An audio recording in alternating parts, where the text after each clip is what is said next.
karena saat ini adalah era digital, ya mau nggak mau kita harus menaikkan skill anak-anak dari sisi digital.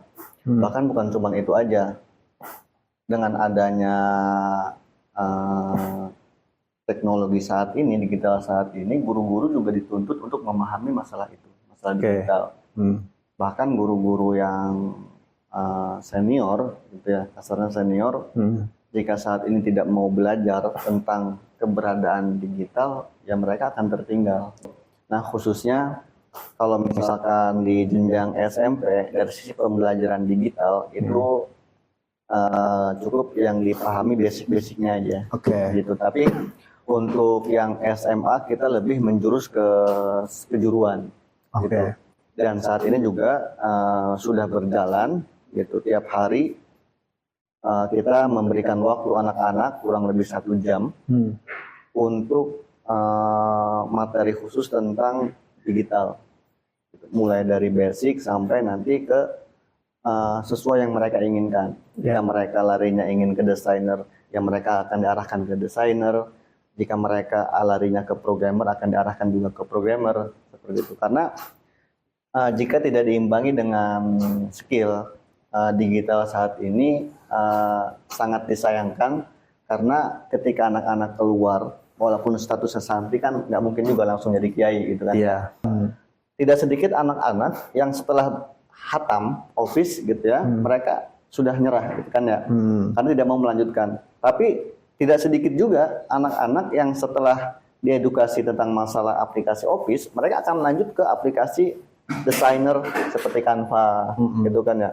Setelah itu, setelah belajar desain beres, ya tidak sedikit juga anak-anak yang ingin lanjut dan penasaran lanjut ke dunia pemrograman, seperti itu. Gitu. Dan dari situ nanti akan tersaring mana orang-orang yang atau santri-santri yang memang basicnya di dunia IT, atau hanya sekedar dia mengikuti kegiatan program dari pesantren saja.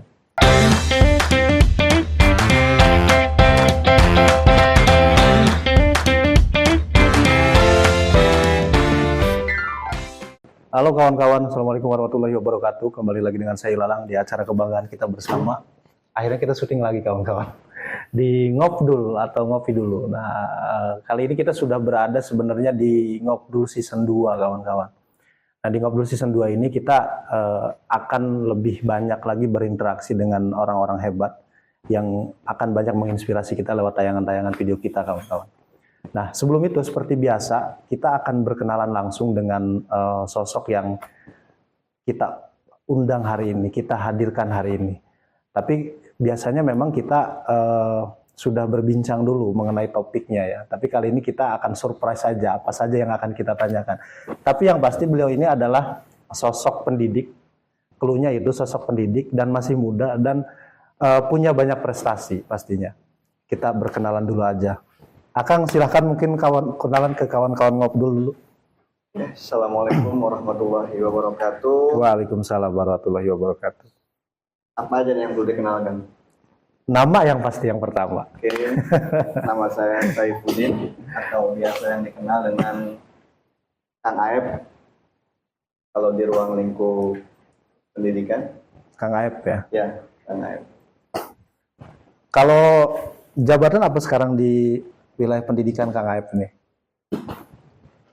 Alhamdulillah saat ini sebagai kepala sekolah di SMP Islam Darut Taufik. Kepala sekolah SMP Islam Darut Taufik ya. Yang beralamat tuh di Kampung Pabuaran Gaha, Desa Tanjung Manis, Kecamatan Anyer, Kabupaten Serang, Provinsi Banten. Lengkap sekali kawan-kawan. Ya. Nah, itu profil singkatnya. Tadi kan ada clue-nya bahwa beliau ini adalah pendidik dan sekarang ternyata memang benar posisinya adalah kepala sekolah kawan-kawan. Nah kawan-kawan, kalau kita bicara kepala sekolah biasanya kan asumsi kita ya kepala sekolah itu sudah tua gitu, sudah sepuh gitu ya. Tapi beliau ini kalau kawan-kawan lihat aja di kamera kan kayaknya masih anak-anak milenial gitu kan. Milenial yang menjadi kepala sekolah gitu. Nah Kang Aep ngomong-ngomong, boleh dong sedikit cerita perjalanannya gimana sih? Kang Aep bisa terjun ke dunia pendidikan, kemudian hingga hari ini menjadi kepala sekolah di SMP Islam Darut Taufik? Oke. Kalau berbicara muda, pasti diukur dengan usia atau muka ya. Iya, iya. Kebetulan usia saya saat ini sekitar 28. Nah, benar kan, masih milenial kan? Dan masuknya emang ya generasi milenial. Generasi milenial. Kalau dilihat dari sejarah kenapa ada di sini, memang sebelumnya saya termasuk alumni pertama di sini. Bukan alumni pertama pesantren, tapi alumni angkatan pertama dari SMP-nya. Oh, SMP-nya. Pondok Pesantren Darut Taufik ini sebelumnya memang belum ada sekolah, Salafi dulu. Kemudian pada tahun 2010 baru muncullah SMP. Nah, disitulah angkatan pertamanya itu saya. Oke. Jadi awalnya memang ketika SMP ini berdiri, angkatan pertamanya Kang Aep yang masuk ya. Betul. Nah, Kang Aep, kalau soal pendidikan, kenapa awalnya terjun ke dunia pendidikan? Yang pertama, mungkin dari basicnya memang saya menyukai dunia anak-anak ya. Oke. Dan itu juga mungkin yang menjadi baby face. Iya. Jadi ada aura-aura yang menempel. Iya. Karena kan menurut peribahasa, kalau dia bergabung dengan orang-orang yang dengan pegang minyak wangi, itu juga akan kebawa wanginya. Iya. Masuk ya, saya karena mencintai anak-anak juga, suka dengan anak-anak juga di rumah maupun di lingkungan sekolah seperti itu. Kemudian juga didukung dengan latar belakang pendidikan kuliah juga memang jurusan pendidikan. Gitu. Ya, dengan takdir Allah, qadarullah, saya dipanggil kembali ke sini. Memang sebelumnya tidak untuk menjadi kepala sekolah. Iya. Membantu di bagian administrasi atau operator ya.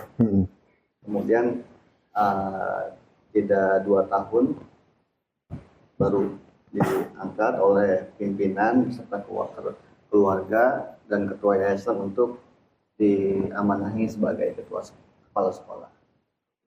Oke, itu kawan-kawan profilingnya ya. Jadi memang ada kecintaan tersendiri khususnya kepada anak-anak ya, sehingga ada keterpanggilan ingin menjadi pendidik gitu. Dan itu pun akhirnya disupport dengan latar belakang pendidikan kuliahnya. Dulu kuliah di mana? Kuliah di Stit Al Khairiyah Cangkre Cilegon. Oh, yang sekarang Unipal ya? Ya, Unipal, yang sekarang Unipal. Oh, dulu masih STIT ya? Ya, sekarang juga masih STIT. Oh, masih. STIT dan Unipal kan satu pengurus, namun berbeda. Oke. Ya. Oh, iya. Itu kawan-kawan. Tapi Kang Aep, ngomong-ngomong tadi soal dunia kependidikan, soal bagaimana kecintaan terhadap anak-anak ya. Kita loncat lagi, tapi sebelum itu Kang Aep boleh dikopiin dulu. Siap. Itu sayang kopinya. Ngobrol kawan-kawan.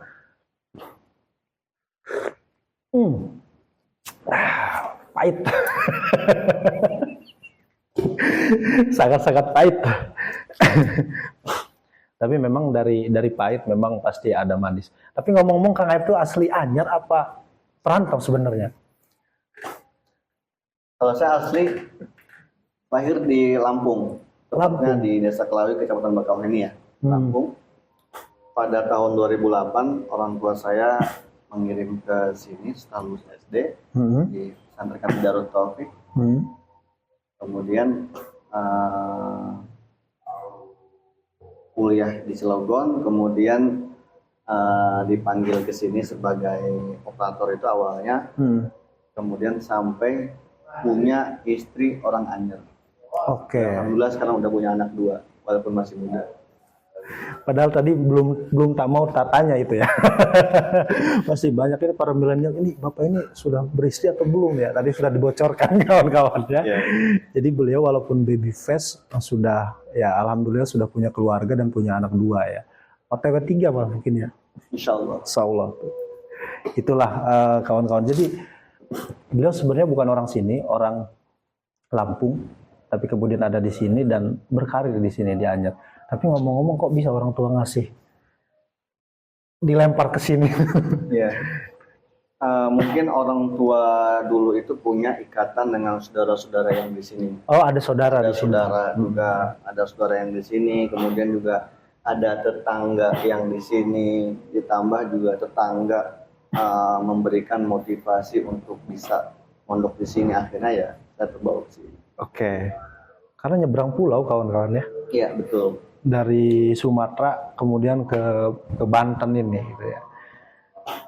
Oke, kita bicara pada mungkin profiling sudah kawan-kawan punya gambaran bagaimana kemudian beliau dari awalnya mondok kemudian sekarang mimpin di SMP ini. Nah, tapi ngomong-ngomong soal pendidikan tidak pas rasanya ketika kita tidak bertanya tentang gagasan dan pandangannya gitu. Nah, Kang Aep, mungkin kita akan sedikit bergeser nih topiknya. Siap. Kalau dari pandangan Kang Aep mengenai konteks pendidikan hari ini, khususnya di era digital, di era teknologi, dan di generasi yang sekarang, pandangan Kang Aep pendidikan yang relevan dan tepat untuk diterapkan di anak-anak khususnya SMP lah hari ini tuh seperti apa, Kang? Oke. Mungkin pada dasarnya setiap orang punya persepsi yang berbeda ya terkait masalah pendidikan. Namun saya juga punya persepsi sendiri tentang masalah pendidikan ini, terutama di era digital saat ini. Mungkin yang paling penting saat ini yang harus kita bangun adalah fokus pada skill dan soft skill. Skill dan soft skill. Skill yang paling utama karena saat ini adalah era digital. Ya mau nggak mau kita harus menaikkan skill anak-anak dari sisi digital. Bahkan bukan cuma itu aja. Dengan adanya teknologi saat ini, digital saat ini, guru-guru juga dituntut untuk memahami masalah itu, masalah digital. Bahkan guru-guru yang senior, gitu ya, kasarnya senior, jika saat ini tidak mau belajar tentang keberadaan digital, ya mereka akan tertinggal. Seperti itu.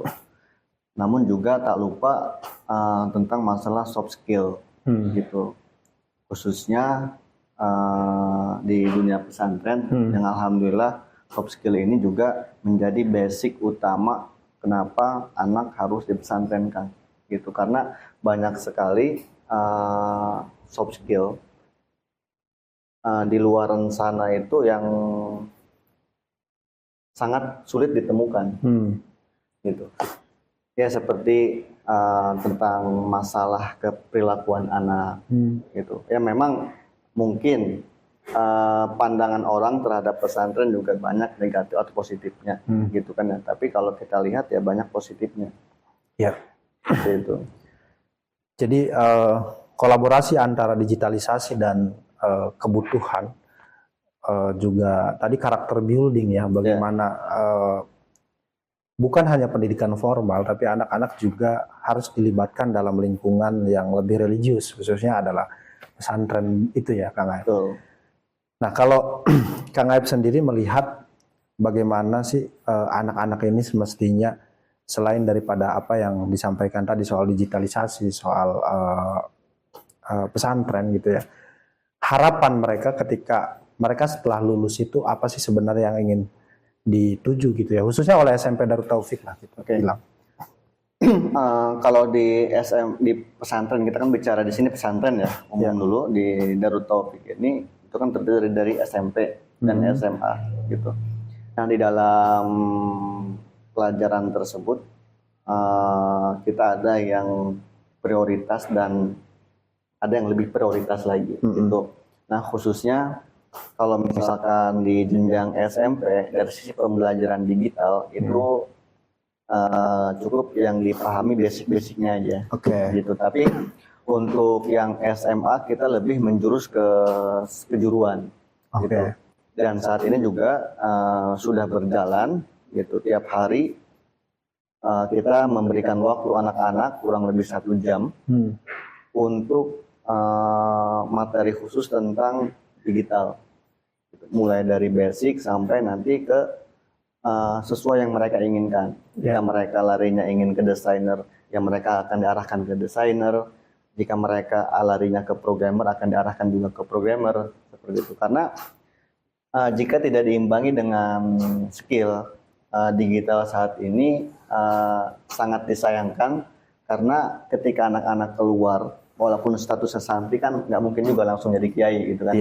Mereka butuh batu loncatan untuk menghadapi itu semua sebelum mereka menjadi kiai besar gitu kan ya.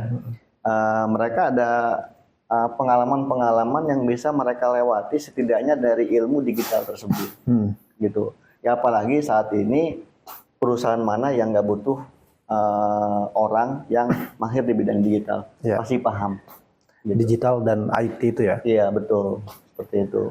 Ya apalagi kalau sekarang kita kan sudah pada eranya bukan lagi digitalisasi biasa ya, tapi memang sudah sampai AI bahkan gitu ya. Iya teman-teman, tadi kita lagi bincang tiba-tiba kopinya tumpah karena ada angin ya, ada angin yang cukup tadi. Karena pakai gelasnya bukan gelas ngobdul sih. Asalnya gelas ngobdulnya memang nggak ke bawah kawan-kawannya. Jadi kalau gelas ngobdul mungkin nggak tumpah ya karena berat. Ya kita lanjut ya kawan-kawan. Tadi kita sedang bicara soal digitalisasi dan IT. Tapi ngomong-ngomong soal digitalisasi dan IT tadi sudah disampaikan kalau di di lembaga Darut Taufik sendiri kan ada SMP kemudian SMA ya, yang memang itu punya keberlanjutan kalau dalam sisi IT dan digital misalkan. Nah, ketika mereka sudah lulus menghadapi lingkungan tadi yang disampaikan oleh Kang Aep bahwa siapa sih perusahaan yang nggak butuh sekarang soal mereka yang ngerti soal programmer, IT digital gitu ya, karena sudah eranya, bahkan sekarang sudah ke fase selanjutnya yaitu artificial intelligence ya, atau AI itu yang sudah ramai gitu. Nah, tapi hari ini bicara soal digitalisasi, kesadaran seperti apa sih yang ditanamkan sekolah ya kepada para siswa, karena bagaimanapun era digital juga punya dua mata sisi ya. Ada sisi negatif dan sisi positif ketika itu tidak dipergunakan dengan betul gitu ya. Makanya ada kalau di konteks media sendiri ada namanya literasi media gitu ya, atau literasi digital gitu. Bagaimana mereka perlu memahami konteksnya gitu. Nah kalau di Darut Taufik sendiri, Kang Aep, output ataupun literasi yang disampaikan kepada siswa dalam konteks digital ini itu seperti apa sih? Oke. Sebenarnya konteks digital ini kembali ke tadi kita membagi dua jenjang ya, jenjang SMP dan SMA, dan itu dilihat dari materinya. Itu kalau untuk SMP itu sangat basic sekali gitu ya, yang mendasari tentang pemahaman dasar tentang masalah dunia IT seperti itu. Tapi kalau untuk yang SMA itu berbicara digitalisasi itu ya mereka juga kita edukasi itu terkait masalah skill-skill kayak aplikasi perkantoran. Basic dari dunia digitalisasi itu kan bermula dari situ gitu. Ketika anak-anak itu sudah mencintai apa yang mereka pelajari, khususnya di dunia perkantoran kayak aplikasi Office gitu tuh. Nah dari situ ada rangsangan anak-anak untuk melanjutkan ke jenjang skill berikutnya. Ketika anak-anak yang hobi tentang dunia IT, maka anak-anak terus akan mencari hal atau sesuatu terbaru di bidang digital. Apa nih? Misal, tidak sedikit anak-anak yang setelah hatam Office gitu ya, mereka sudah nyerah gitu kan ya, karena tidak mau melanjutkan. Tapi tidak sedikit juga anak-anak yang setelah diedukasi tentang masalah aplikasi Office, mereka akan lanjut ke aplikasi desainer seperti Canva gitu kan ya. Setelah itu setelah belajar desain beres, ya tidak sedikit juga anak-anak yang ingin lanjut dan penasaran lanjut ke dunia pemrograman seperti itu gitu. Dan dari situ nanti akan tersaring mana orang-orang yang atau santri-santri yang memang basicnya di dunia IT atau hanya sekedar dia mengikuti kegiatan program dari pesantren saja, sehingga ketika dia lulus itu dia sudah punya gambaran, oh iya, ketika saya lulus nanti saya akan meneruskan ke kuliah di IT dengan jurusan apa teknik informatika atau multimedia seperti itu. Iya, jadi berarti lebih khusus lah sebenarnya ya. Digitalnya bagaimana mereka diberikan rentetan-rentetan yang lebih spesifik ke dunia kerja sih pada dasarnya ya. Tuh, gitu. Nah, kalau di sisi media sosialnya ada nggak pemahaman mengenai harus menggunakan media sosial yang bijak dan lain-lain gitu? Ya, itu kan secara teori kita kasih Pak. Secara teori kita kasih gitu. Namun untuk pembelajaran secara teknis khusus tentang masalah manajemen media sosial secara kepribadian mereka tidak terlalu fokus ke sana, tapi ada sebagian yang memang di sini ada tim media khusus gitu yang mana mereka mengelola sepenuhnya akun media sosial Darut Taufik. Dan mereka pasti dari kepala bidang media juga mengarahkan terkait masalah kebijakan, kemudian juga dari si positif negatif media beliau pasti mengarahkan. Gitu. Jadi memang sudah disiapkan juga timnya ya. Betul. Kalau di sini sudah ada tim daripada medianya sendiri. Itu berarti konteksnya di semua medsos ya. Betul. Kita aktif di media sosial Darut Taufik, di TikTok ada, di IG ada, di Facebook ada. Ya, bahkan ada tambahan ya, Pak Alpi di mana? Snack ya? Iya. Ada. Oke. Oh, ada di berbagai platform media ya, media sosial yang memang kalau keseharian sih kalau siswa-siswi Darut Taufik ini memang nyantri sih ya. Betul. Jadi mereka memang nggak megang handphone ya pada dasarnya ya. Nggak megang. Iya. Jadi yang memang punya akses ke sana hanya tim media itu. Tim media saja, karena dari tim media itu wali santri bisa sangat bahagia ketika melihat anaknya, wah anak saya masuk ke media gitu kan ya. Masuk itu TV juga bisa, dan itu juga bisa mengobati rindu dari orang tuanya. Iya. Seperti itu. Iya benar. Dan ketika ada video yang banyak sekali foto anak-anak, pasti orang tua tuh nyari, yang mana ini anak saya? Gitu. Iya. Sampai di zoom gitu kan. Iya benar. Oh iya, jadi kalau dalam basic pesantren sih mungkin akses ke media sosial anak-anak ini memang kurang ya. Betul. Cuman tadi juga sudah diterapkan bahwa dari tim media itu juga ada literasi ke para teman-temannya, ke para siswa yang lain gitu. Nah, tadi kita sudah bicara soal digitalisasi ya. Memang kalau bicara basic, Kang Aib ini ya orang IT, orang programmer ya yang saya dengar-dengar, bener nggak itu? Kang Aib? Saya mengkonfirmasi ya. Secara basic. Ya sedang belajar lah. Sedang belajar yang belajarnya sudah lama mungkin. Memang kalau manusia belajar terus sih kawan-kawan. Iya. Tapi memang ada basic itu ya, benar ya? Ya alhamdulillah sih. Dari 2016 saya pribadi menekuni di bidang itu, dan memang juga dari awal mula di pesantren juga saya basicnya emang di dunia IT. Oke. Gitu. Ini menarik kawan-kawan ya. Jarang sekali loh seorang kepala sekolah ini yang memang basicnya adalah programmer atau IT ya kan. Biasanya kan basicnya memang pure pendidikan kan gitu. Kalau ini ada basic, ada background yang lain. Jadi yang nggak akan salah ketika teman-teman ingin belajar soal programmer IT ke Yayasan Darut Taufik, bener nggak Pak? Ya nggak salah. Nggak salah gitu. Karena bisa belajar langsung dengan Bapak Kepseknya yang pasti ditularkan langsung gitu ya. Kalau di luar kan pasti ada layanan jasanya kan gitu. Ya walaupun nggak belajar sama kepala sekolah kan udah kita siapkan juga. Nah itu khususnya. Sudah pasti kan, sudah pasti ditularkan gitu ya. Oke. Itu biar kawan-kawan ngobrol tahu ya bahwa memang benar tidak salah kalau Bapak Kepsek kita ini, Kang Aib ini, beliau ini adalah kepala sekolah milenial. Memang kepala sekolah milenial ya pandangannya juga harus pandangan milenial kan, mendekat dengan dunia digital dan kekinian yang ada di era sekarang. Betul.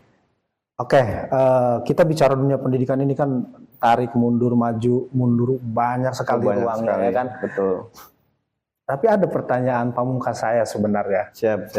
Selain dari tadi kita bicara soal digitalisasi, kemudian background daripada Kang Aep sendiri. Kita mungkin masuk ke fase ketiga ya. Saya akan 5 jam bicara kalau diskusi dengan Kang Aep ini. Kang Aep, sekarang ini kan kita sedang rame soal makan bergizi gratis. Kang Aep. Oh iya. Kang Aep ini bagaimana deh pandangan terkait program itu dulu? Sebelum setuju atau tidak? Ya pandangannya, sepertinya saya dulu SD juga pernah dikasih makanan gratis gitu ya. Oh gitu. Cuman bukan makan gratis ya, makanan gratis ya. Cuman programnya bukan makan bergizi gratis. Bukan makan bergizi gratis gitu. Ya saat ini saya berpandangan ya baik-baik aja dan bagus-bagus aja, apalagi santri di sini gitu kan, makan siangnya difasilitasi oleh pemerintah gitu kan ya kan lebih enak lagi. Oh iya. Seperti itu. Kalau basicnya santri jadi nggak usah masak lagi ya. Iya betul. Iya. Karena sudah difasilitasi oleh negara teman-teman. Betul. Berarti kalau Kang Aep ini salah satu yang setuju lah ya.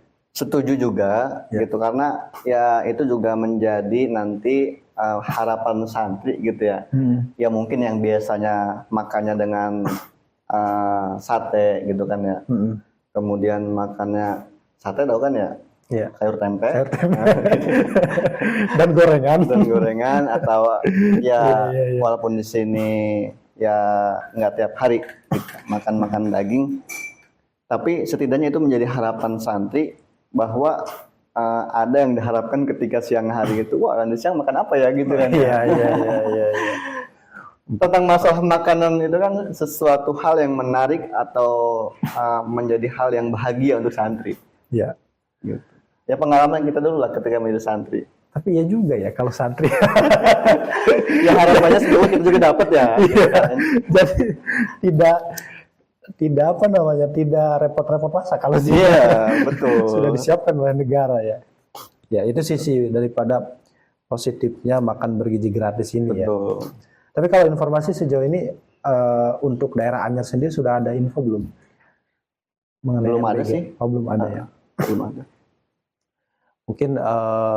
Mungkin secepatnya sih ya, karena di daerah-daerah lain juga di luar Banten ya sudah mulai gitu sampai bulan Juli kalau nggak salah kan infonya gitu. Iya, terhitung mulai rilisnya video ini saat ini ya belum ada gitu. Iya, terhitung mungkin ketika tayang bisa jadi sudah ada ya gitu. Betul, ya amin gitu. Iya. Berarti telat editor. Iya. Hei Bapak editor. Ya, itu kita bicara soal program daripada pemerintah. Tapi kita kan sekarang juga di wilayah pendidikan ini menterinya baru ya. Betul. Menterinya baru. Kemarin saya juga sempat diskusi dengan salah satu kepala sekolah SMP juga. Harapannya sih jangan ganti menteri, ganti kurikulum kan gitu. Kalau saat ini ada kebijakan baru nggak dengan menteri yang baru ini untuk sekolah? Yang saat ini kebijakan yang lagi trending itu kan terkait masalah Ramadan itu Pak ya? Ramadan. Iya. Antara libur atau tidak? Ya, gitu. Okay. Ya mungkin dari pandangan orang itu memiliki pandangan yang positif atau negatif gitu kan ya. Ya tapi kalau dipikir-pikir lagi ya libur mau ngapain gitu kan ya. Gitu. Kalau selagi masih ada kegiatan ya nggak masalah. Hanya di zaman Gus Dur memang. Iya, betul. Ya mungkin beliau lagi flashback aja mengenang masa Pak Gus Dur. Biar husu katanya biar Pak ibadahnya gitu kan ya. Tapi saya yakin nggak ini kalau anak-anak sambil libur kan makin husu gitu kan ya. Iya, kalau anak sekarang ya. Iya. Tapi ngomong-ngomong kalau soal kurikulum tidak ada yang berubah. Untuk saat ini kurikulum masih yang kemarin. Masih yang kemarin. Gitu. Tapi ya ada selentingan-selentingan, ada perubahan kurikulum. Tapi itu belum saya dapatkan secara kepastian gitu. Mungkin perlu saya pelajari lagi. Itu kawan-kawan. Tapi ngomong-ngomong, kita tadi bicara makan bergizi gratis, soal kurikulum yang alhamdulillah hari ini belum ada perubahan katanya kawan-kawan ya. Karena keresahan daripada salah satunya para pengajar itu ya jangan ganti menteri ganti kurikulum gitu kan, karena penyesuaian lagi kan pastinya pada akhirnya gitu. Kang Aep, tantangan tersendiri jadi kepala sekolah itu apa sih? Siapa tahu ada teman-teman nih yang punya cita-citanya di kepala sekolah gitu. Ya. Kalau kita kan swasta ya. Beda lagi dengan kalau yang negeri. Gitu. Karena swasta dan negeri ini untuk menjadi kepala sekolah itu lebih memiliki tantangan yang berat ketika mereka ada di negeri. Gitu. Jadi ada step by stepnya. Gitu ya. Ya artinya prosesnya beda. Ya prosesnya beda. Tapi posisinya kalau, sama lah kita bicara. Tapi kalau posisinya sama dan kita melihat tantangan yang ada di lapangan, gitu kan ya. Saya sendiri yang pertama karena saya merasa umurnya masih muda, gitu kan ya. Hal yang paling berat untuk saya itu adalah memanage guru-guru yang lebih tua dari saya, gitu. Itu yang salah satu yang masih saat ini masih sedang saya pikirkan, masih sedang saya evaluasi apa yang telah saya lakukan kemarin, gitu. Tapi alhamdulillahnya sih yang selama ini saya jalankan.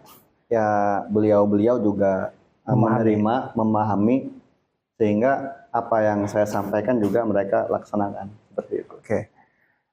Jadi memang ada penyesuaian. Tapi di sisi siswa, artinya bagaimana memanage kegiatan setiap hari para siswa? Ya kalau dari siswa, alhamdulillahnya kalau kita kan karena memang dibantu dengan pengurus dari organisasi santri gitu kan ya, sehingga hal-hal teknis seperti itu ketika di lapangan atau di sekolah ya alhamdulillah tertib sih gitu. Tinggal paling nanti yang kita butuhkan itu adalah kerjasama antara sekolah, pesantren dan orang tua khususnya. Karena orang tua juga kan walaupun menyerahkan anak sepenuhnya gitu kan ya, tetap harus memiliki rasa gotong royong untuk menciptakan anak ini yang sukses itu seperti apa. Karena ya mau gimana pun juga ketika anak sedang belajar kemudian dijemput lagi gitu kan ya nanti jadi apa anak? Gitu. Seperti itu. Jadi pada prinsipnya memang ya lebih penyesuaian aja sih ya. Penyesuaian, dan kalau soal-soal teknis memang ya sudah ada perangkat yang mendukungnya gitu ya. Betul. Harapan Kang Aep ke depan, cita-cita bagaimana Darut Taufik ini di kepemimpinannya, Kang Aep? Apa sih yang ingin Kang Aep buat? Itu gebrakan-gebrakan apa sih? Boleh mungkin dibocorkan ke kawan-kawan. Gebrakan yang mungkin dari sisi untuk guru-guru gitu ya. Mendoakan sekaligus mengupayakan supaya mereka-mereka yang ada di sini itu lebih sejahtera lagi, gitu. Dan alhamdulillah juga tahun ini kita udah ada yang meningkat, yang tadinya belum ada sertifikasi, sekarang beberapa guru udah sertifikasi. Kemudian harapan dari pembangunan juga ya walaupun pelan-pelan ya semoga bisa terus meningkat. Karena kalau dari sisi pembangunan itu murni sepenuhnya itu dikelola oleh pesantren, oleh yayasan gitu. Kemudian juga harapan dari santri ya kita berharap ketika lulus dari SMP maupun SMA, khususnya yang udah lulus SMA di sini 6 tahun gitu kan ya, setelah mereka lepas ngabdi ya mereka bisa untuk berbaur dengan masyarakat dan lingkungan yang positif. Kalau dia kuliah bisa mengambil keputusan kuliah yang baik sesuai dengan skillnya. Dan ketika mereka kerja juga ya perusahaan banyak yang menerima karena mereka punya keahlian seperti itu. Dan syukur-syukur ketika mereka alumni yang sudah keluar ketika disuruh mimpin doa, itu pasti kudu bisa gitu kan. Karena masyarakat mah mau nggak mau gitu ngelihat santri taunya serba bisa aja. Iya benar. Gitu. Minimal bisa adorat ya. Nah seperti itu. Iya. Jadi memang ada dari sisi kesejahteraan, kemudian sisi fisik pembangunan gitu ya, itu yang terus diupayakan ya. Dan kita doakan mudah-mudahan apa yang tadi disampaikan, harapan-harapan itu bisa terwujud dan terlaksana gitu kawan-kawan ya. Tapi kalau dari sisi inovasi program ada nggak sih yang artinya itu benar-benar diinisiasi biar wah ini ada kegiatan baru nih? Untuk saat ini 1 tahun ke belakang selama saya menjabat saya masih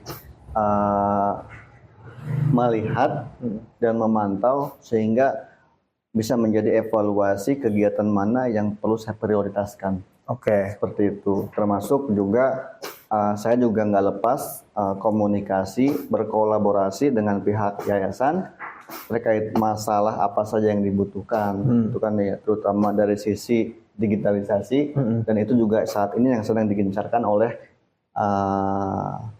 pimpinan bagian IT. Gitu. Jadi walaupun memang ada pesantren kemudian mepet sawah gitu ya, tapi digital itu memang benar-benar diperhatikan ya kalau di sini. Betul, gitu, karena ya kita berkaca dari, termasuk saya gitu ya, berkaca dari saya sendiri bahwa ternyata ilmu yang saat ini saya punya gitu kan ya, ternyata ini bisa untuk bermanfaat gitu. Apalagi yang kita nggak tahu teknologi di 5 tahun ke depan itu seperti apa, gitu kan ya. HP setipis apa kita nggak tahu. Gitu nanti mah nggak ada kayaknya fisik tweet. Nah, kan kita nggak tahu seperti itu kan ya, gitu. Dan itu kan perlu pemahaman basic tentang digital. Artinya memang ada yang harus dirumuskan memang ya, pelajaran yang harus dirumuskan untuk itu gitu ya. Betul. Iya. Tapi kalau kita melihat bahwa latar belakangnya Bapak Kepsek kita itu saja sudah seorang programmer dan IT yang memang melek betul terhadap digital, jadi nggak mesti ragu-ragu lagi ya Bapak Ibu yang ingin mensekolahkan gitu ya ke SMP Darut Taufik, SMP Islam Darut Taufik. Betul? Nah, kalau kita bicara keseharian tadi, kegiatan segala macam ya, soal prioritas, Kang Aib sendiri dalam perjalanan selama ini ya, apa sih suka dukanya pengajar itu? Jadi pengajar itu, mungkin kalau Indonesia ini opini dari saya, mungkin kalau Indonesia salah satunya mungkin yang sering masih menjadi PR adalah kesejahteraan. Kalau yang lain-lain Kang Aib? Itu kembali ke kepribadian masing-masing guru sih ya. Karena pada dasarnya tentang masalah kesejahteraan itu dinilai dari seberapa besar dia menjalankan tugas, keikhlasan menghadapi tugas dan sejenisnya. Karena ketika orang sudah berada di tahap itu, terjun ke dunia pendidikan, itu kan sudah dia terjebur ke dunia pendidikan, mau nggak mau kan harus berenang gitu. Dan mungkin di luar sana banyak yang ngeluh masalah gini-gini, masalah terutama masalah kesejahteraan gitu ya. Tapi saya harap gitu kan ya, ini juga ya masukan lah buat guru-guru yang mungkin saat ini seperti itu. Coba kita saat ini sadari tentang masalah peluang-peluang di dunia digital. Gitu. Banyak sekali saya lihat di luaran sana guru-guru honorer ya, mereka memanfaatkan tentang dunia digital yang saat ini itu menjadi sebagai pemasukan. Sehingga ketika mereka itu mengajar dan ke pendidikan, yang dia pikirkan itu adalah prioritas mendidik ke anak-anak, bukan lagi dipikirkan masalah kesejahteraan. Karena dari sisi kesejahteraan mereka sudah ada di luar tentang memanfaatkan dunia digital itu. Ya termasuk sekarang banyak yang viral gitu kan ya, guru honorer main FB Pro gitu kan ya, guru honorer sambil main Canva Pro, kemudian tapi punya penghasilan, ngajar di live TikTok. Nah, seperti itu. Kemudian juga bisa buka e-course gitu kan. Banyak sekarang platform-platform itu yang menjadi menyediakan afiliator digital. Nah, tentang masalah afiliator yang saat ini malah bisa dijalankan tanpa modal seperti itu. Yang penting jangan afiliator yang berbau negatif lah seperti itu. Ya, TikTok juga kan menyediakan afiliator. Ya, betul. Tinggal PR kita saat ini adalah bagaimana memberikan arahan terhadap orang yang memiliki pikiran seperti itu, karena itu memang berat gitu kan ya gitu. Di sisi lain juga memang itu memang dari kepribadiannya yang tidak bisa menyesuaikan di era digital. Jadi yang saya tangkap dari apa yang tadi Kang Aib sampaikan ya kawan-kawan. Memang kalau bicara dari sisi kesejahteraan, kalau hanya mengandalkan gaji yang dikira yang dinilainya kurang gitu ya, maka ya para pengajar ini juga harus mengembangkan soft skill yang lain gitu ya. Salah satunya adalah di dunia digital tadi. Betul. Hari ini ya kita memang mau atau tidak memang harus melek terhadap dunia digitalisasi kan gitu. Betul. Banyak platform yang itu memberikan ruang, memberikan kesempatan gitu ya untuk menambah penghasilan yang lain gitu ya. Betul. Salah satunya ciptadigital.id itu ya. Ada itu salah satu platform kita kawan-kawan. Jadi kita pun coba memberikan ruang untuk para afiliator di jasa digital gitu. Iklan masuk. Iya. Linknya di sini ya. Linknya di sini. Iya. Oke, kawan-kawan, mungkin tidak terasa ya sudah hampir 1 jam kita berbincang ini ya. Dan saya lihat juga kameramen sudah begini-begini aja gitu. Walaupun masih banyak pertanyaan yang ingin saya tanyakan, tapi saya juga tidak menutup kemungkinan bahwa obrolan dengan Kang Aib itu bukan hanya hari ini aja kawan-kawan. Kita akan bicara banyak dari sisi-sisi yang lain. Kalau hari ini kita nggak coba konsep, nggak coba apa ya, kita ngobrol aja apa yang saya tanyakan ya saya tanyakan gitu. Siap. Terakhir dah. Siap. Untuk Kang Aib penutup. Dunia pendidikan, digitalisasi dan eranya Gen Z lah kita harus bilang. Bahkan kalau sekarang udah Gen Alpha di generasi sekarang. 3 poin itu apa pandangan pamungkasnya Kang Aib? Ya. Baik generasi tua atau yang muda, gitu kan. Jika kita kaitkan untuk yang senior, kita itu sudah melewati proses-proses perubahan zaman, perubahan yang tadinya HP-nya tebal sampai tipis, kan ya. Dan pesan saya untuk semuanya ya jangan pernah berhenti untuk belajar. Belajar itu bukan cuma tentang belajar baca buku di kelas, gitu. Namun juga belajar memahami dengan kondisi anak-anak yang saat ini, gitu kan. Kondisi anak-anak yang Gen Z seperti ini, yang generasi Alpha seperti ini, kita juga harus banyak pelajari tentang mereka. Seperti itu. Karena generasi ke generasi itu memiliki karakter dan kebiasaan yang berbeda. Sepakat. Seperti itu. Maka ya pesan saya, jangan pernah berhenti untuk belajar. Apapun bidangnya. Oke. Itu kawan-kawan ya, jangan pernah berhenti untuk belajar apapun bidang kalian kawan-kawan. Oke, Kang Aib, hatur nuhun pisan. Wah, tadinya saya mau tos kopi, kopinya tumpah ya kan. Ya hatur nuhun Kang Aib. Ya, sama-sama. Mudah-mudahan apa yang kita diskusikan, kita obrolkan nyangkut gitu ya di para penonton setia Ngobdul atau Ngopi Dulu Podcast.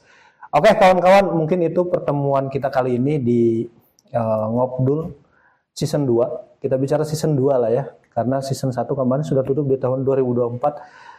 Dan terus saksikan Ngobdul di channel kebanggaan kita bersama yaitu Cipta Media. Jangan lupa like, comment, and subscribe. Saya Ilalang dan Kang Aib undur diri. Assalamualaikum warahmatullahi wabarakatuh. Bye-bye.